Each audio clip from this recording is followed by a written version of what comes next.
takes issue with your claim that objective morality necessarily relies in an absolute deity, asking instead, what about empathy, for which there are significant apparent biological bases? Sorry, I didn't hear that. What about what? Empathy, for which there are fairly well-established biological bases. A very human emotion. Cannot empathy lead to morality?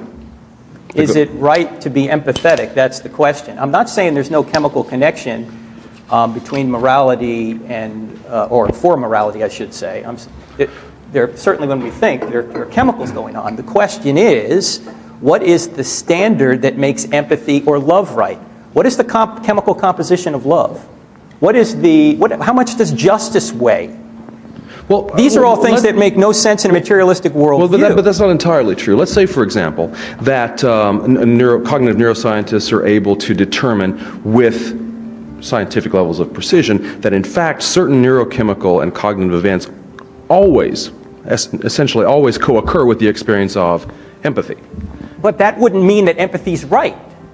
See, there may be chemical compositions that cause that guy to chop that guy's head off on the Canadian bus. That wouldn't make it right. The question is, what makes something right? In a materialistic worldview, there's nothing that can make something right or wrong. As David Hume has said, you cannot get an ought from an is. Well, I'm happy to agree with that. I mean, I think that's true. But I have to add only that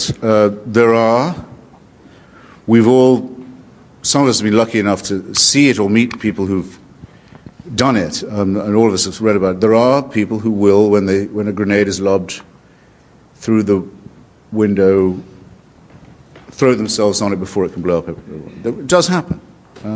There are people who die under torture without giving away the whereabouts of their comrades. There are people who go do bomb disposal work and sit defusing huge device. They know any minute. It does happen. It's always happened. It's common to every known human society. It's a part of every heroic narrative of every known society there's ever been. Those who do it are honored. They are sung, as we say, in the times when there was no literal record. And it doesn't require divine sanction or permission. It is, we're proud to say, if not innate in us, we'd be too humble to say that. It's innate in our species. It's something we can all aspire to. Yes, you know. But we do not get it from Big Brother. If we did, that would degrade it. It would mean it wasn't heroic. It wasn't brave. It wasn't individual. It wasn't exemplary. Why are these things good? Didn't deserve anything. Because it would be in the hope either of a reward from Big Brother or for fear of punishment from it. It would abolish morality. It destroys ethics. It means the individual example is dust. Christopher, you've already abolished morality by your materialistic worldview. There's no such thing as morality if you're just a bunch of chemicals. Wait a second. It's okay. I already know some people will clap anything. Do you mean to say that the human, the body of a mammal, a primate, is not a chemical composition? No, it is. Oh, good. I'm questioning why do you act as if this has only just been discovered and as if it's a theological point? Because you apparently haven't discovered that morality... I would rather say, in spite of the fact that I am a primate, or not, notwithstanding, perhaps I'd better say that I am a primate, nonetheless I'm capable of thinking about heroism, self-sacrifice, example, and so forth. Why are all those things good? Don't turn to me and say, how can you say that and be a primate? I'm a primate. I can't alter the fact that I'm a primate. I can conceal it better than some people can. That's the best I can do. You're a primate as well, and you'll have to agree with both of us that it shows. Okay?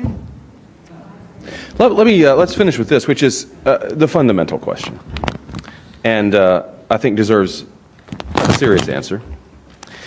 The writer says, gentlemen, I'd venture to say that no one is two words, by the way, No one came into this room without already deciding who he or she agrees with. And no one will leave with a different mindset. What would it take for each of you? What evidence would you need? Upon what basis would you make a decision to change your mind fundamentally about the question that we gathered here to discuss this evening? Great question.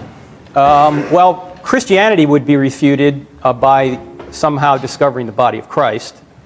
Theism might be, I don't know how you could refute theism if all the scientific evidence somehow changed, if, I don't know how you deal with the morality issue, if the fine-tuning didn't occur, if we could find, if the universe is eternal, it wouldn't need a cause, but all the scientific evidence seems to suggest the universe is eternal, so it needs a cause, and the cause must be immaterial, spaceless, timeless.